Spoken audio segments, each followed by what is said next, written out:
L'élégance à la française fascine encore énormément tous les étrangers.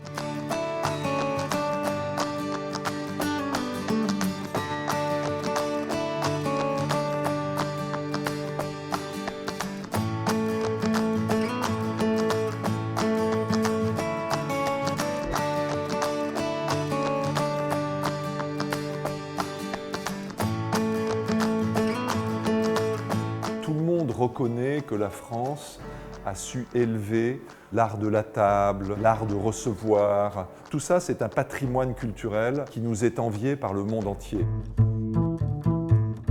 La faïencerie de Gien et les objets de Gien ont leur place dans ce patrimoine.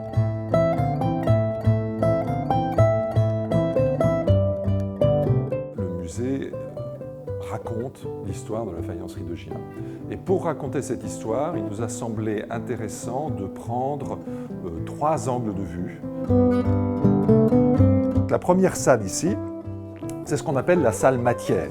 Donc on commence par expliquer la faïence, comment est-ce que c'est fabriqué. Puisque c'est ça qui est extraordinaire dans la manufacture de Gien, c'est que nous commençons par le tas de sable et nous finissons par l'objet décoré. Et puis on voit ici au mur des photos qui montrent justement ce travail de mélange et on en tire de la pâte. Et voilà un boudin de pâte que l'on utilise ensuite pour fabriquer nos objets.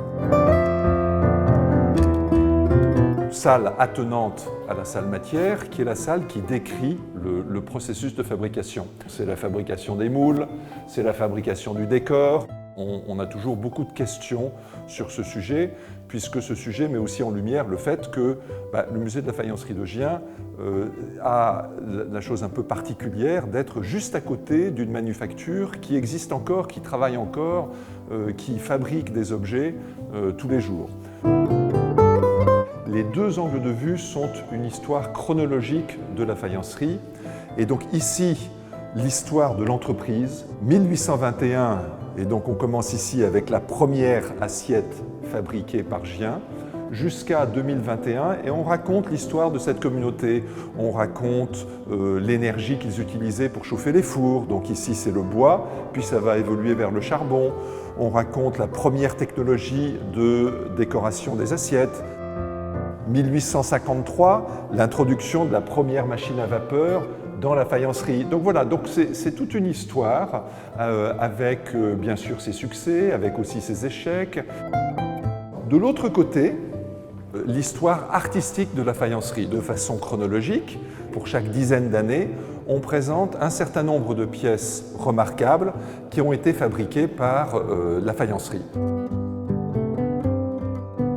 Gien se distingue par, je dirais, deux grandes caractéristiques.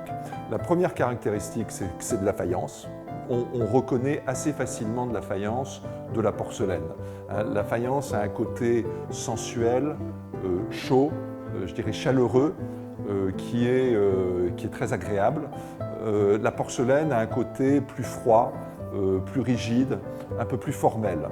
Et puis l'autre caractéristique des produits de Gien, c'est le décor. Ces décors, ils représentent l'élégance à la française. Donc en général, c'est des très belles couleurs, des belles teintes qui claquent. Donc du coup, on devient à la faïencerie de Gien un symbole de l'art de vivre à la française. À la fois à cause du style, cette élégance, et puis aussi parce que nous faisons partie de l'art de la table. Donc bien sûr, la table, excellence française.